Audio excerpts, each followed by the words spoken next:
Halo, assalamualaikum warahmatullahi wabarakatuh. Kembali lagi di pelajaran IPS anak-anak. Oke, ya hari ini kita akan membahas tentang materi terakhir yang ada di bab 3 yang merangkum semua, ya, mereview. Ini judulnya hubungan antara kelangkaan dengan permintaan penawaran untuk kesejahteraan dan persatuan bangsa Indonesia. Oke, kita mulai pembahasannya. Nah, kita bahas dulu tentang penyebab kelangkaan, ya. Yang pertama, penyebab kelangkaan ini sudah pernah kita bahas kan, ya, adalah perbedaan letak geografis. Nah, tentu orang di gunung sama di pantai kelangkaan akan berbeda, ya. Kalau di pantai banyak ikan, ya, di gunung tentu akan langka ikan laut tentunya, ya, sehingga makanya ada distribusi dari pantai ke laut, ya. Sumber daya alam yang tersebar tidak merata. Ada daerah yang banyak sumber daya alamnya, bahkan daerah tersebut subur, dan daerah yang kurang memiliki potensi sumber daya alam atau bahkan daerah tersebut kurang subur. Nah, misalnya di daerah Nusa Tenggara Timur, ya, itu tanahnya tidak sesubur yang ada di Jawa. Nah, itu tentu di sana akan langka. Di sana juga langka air. Nah, letak geografis inilah yang bisa jadi salah satu penentu kelangkaan.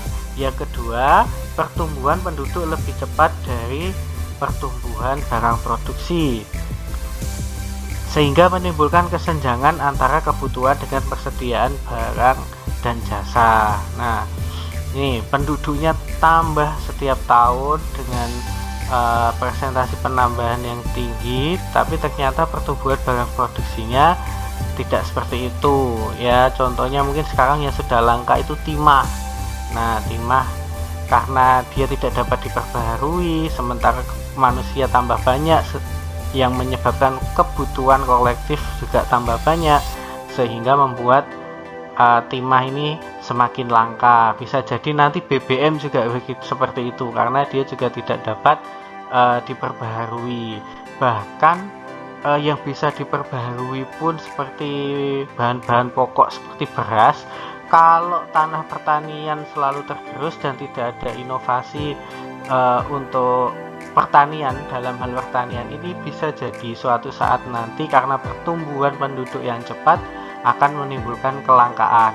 Nah, seperti itu, ya. Yang ketiga, keterbatasan kemampuan produksi barang. Nah, mungkin teknologinya yang terbatas atau bahan bakunya juga memang terbatas, sehingga di situ terjadi kelangkaan, ya. Misalnya di daerah-daerah yang masih tergolong miskin, ya, tentu alat-alat bahan-bahan produksi di sana untuk membuat teknologi juga pasti terbatas, ya, sehingga di sana pun akan menjadi lebih langka, ya, seperti itu. Lalu perkembangan teknologi yang tidak sama. Nah, ini juga mirip, ya.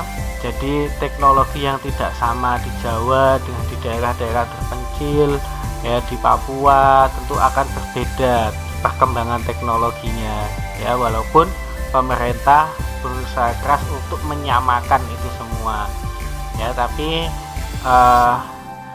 biasanya tetap pasti akan ada kesenjangan.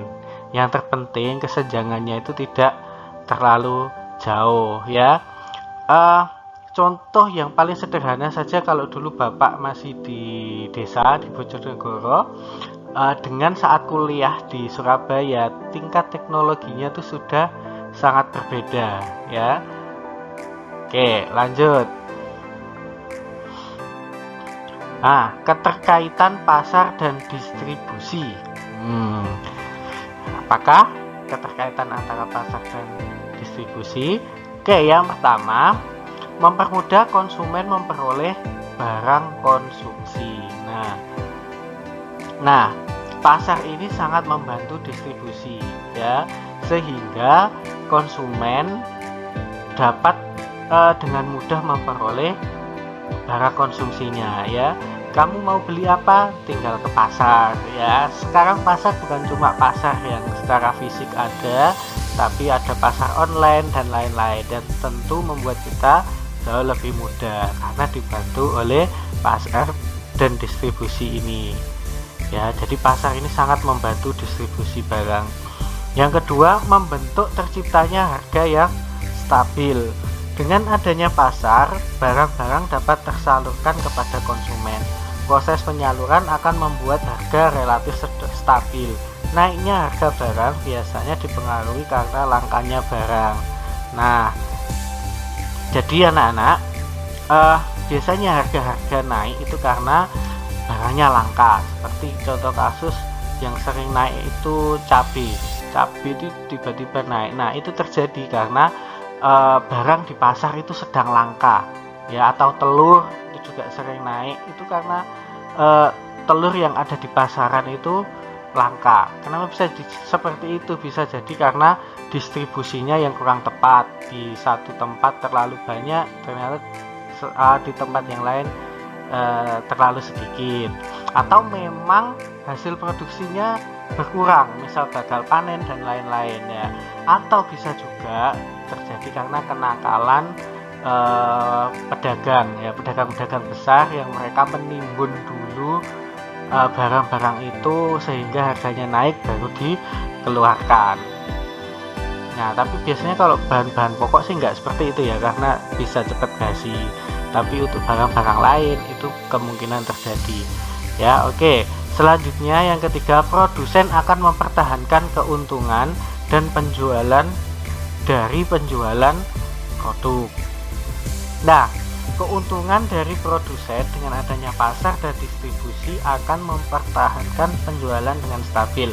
Penjualan ini akan mempengaruhi keuntungan yang diperolehnya. Nah, jika barang-barang yang dibuat oleh produsen ini terjual habis, tentu akan membuat keuntungan kepada produsen ini terus ada, sehingga produsen bisa terus berproduksi, sehingga tenaga kerjanya pun juga akan lebih sejahtera. Beda kalau sampai barangnya tidak terdistribusi dengan baik, pasar tidak menerima, sehingga penjualan seret itu juga akan membuat pabrik-pabrik itu tutup karena produknya tidak terjual dan tidak bisa memberi gaji ke karyawan ya. Jadi itulah pentingnya pasar dan distribusi.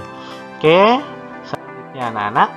Nah, ini peran pasar dalam pemenuhan kebutuhan antar ruang bagi perekonomian nasional. Nah, sekarang kita bahas peran pasar untuk perekonomian nasional itu seperti apa. Yang pertama, peranan bagi produsen. Nah, ini untuk produsen ya, dapat menawarkan hasil produksinya di pasar, sehingga pasar dalam hal ini tempat penjualan sekaligus tempat promosi bagi produsen. Dan lewat pasar inilah produsen dapat mengembangkan usahanya. Nah, produsen ini sangat terbantu dengan pasar. Dengan adanya pasar, produsen memudahkan distribusi, dan juga konsumen juga mudah mencari, karena konsumen kan biasanya nyari lebih mudah ya, nyari apa yang mudah, di mana tempat yang dia cukup datang ke satu tempat tapi bisa beli banyak hal. Nah, disitulah pasar sangat membantu produsen dalam menjalankan produksinya dan penjualan, sehingga produsen tetap terus mengembangkan usahanya. Nah, jadi semakin banyak pasar yang disuplai oleh produsen, tentu akan juga mengembangkan usahanya ya. Next. Nah, sekarang peranan bagi konsumen dapat memenuhi semua kebutuhan melalui pasar. Semakin luas pasar, semakin mempermudah konsumen memperoleh barang yang dibutuhkan. Nah, konsumen juga dapat keuntungan karena dengan adanya pasar, konsumen bisa dengan sangat cepat mencari barang-barang yang dibutuhkan. Semakin pasar itu lengkap, maka konsumen pasti akan semakin suka. Kenapa? Karena dia cukup nyari di satu tempat sudah bisa belanja banyak barang daripada harus beli, misalnya beli beras ke Krian, nanti beli ikannya ke Sidoarjo, lalu beli, itu kan sangat melelahkan ya. Sekarang kita tinggal nyari di pasar. Nah, kita datang di situ, kita sudah bisa dapat banyak barang. Itu sangat memudahkan konsumen. Selanjutnya, peran pasar untuk pembangunan ya. Nah, karena pasar menyediakan barang dan jasa yang bermanfaat dan diperlukan dalam pembangunan daerah. Nah, untuk melaksanakan pembangunan pun juga butuh bahan baku kan. Bahan baku ini juga dari pasar ya, sehingga kalau pasarnya bagus,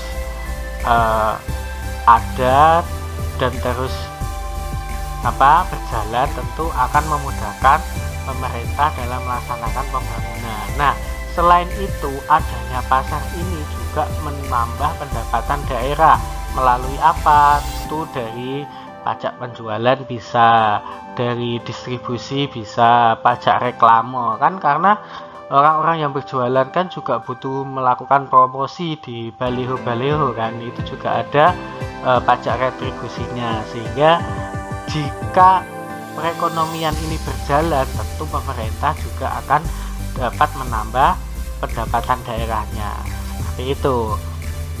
Oke, next. Sekarang peran bagi sumber daya manusia dapat menyerap tenaga kerja. Nah, tentu ya, dengan adanya pasar ini akan menyerap tenaga kerja. Jadi semakin luas pasar, semakin banyak yang dijual di pasar itu, maka para pekerjanya pun akan semakin banyak ya. Toko-toko butuh pegawai, nah belum lagi nanti ada petugas parkir dan lain-lain. Maka biasanya pasar itu tempat berputarnya uang banyak di situ ya, sehingga banyak juga membutuhkan tenaga kerja. Nanti ada kuli panggul dan lain-lain kalau di pasar-pasar tradisional itu ya. Nah, itulah kenapa dengan punya pasar ini bisa mengurangi pengangguran. Makanya pemerintah pun menggalakkan untuk membangun pasar di tempat-tempat strategis, di hampir di setiap kecamatan kalau bisa ada pasarnya. Kenapa? Karena itu akan membuat roda perekonomian di daerah sekitarnya berputar semakin bagus ya, pengangguran berkurang dan lain-lain. Oke, itu ya anak-anak materi kita hari ini. Ya, mohon maaf kalau Bapak ada salah, ada ucap-ucap kata, ada penjelasan yang kurang jelas ya. Ketemu lagi di kesempatan selanjutnya. Wassalamualaikum warahmatullahi wabarakatuh.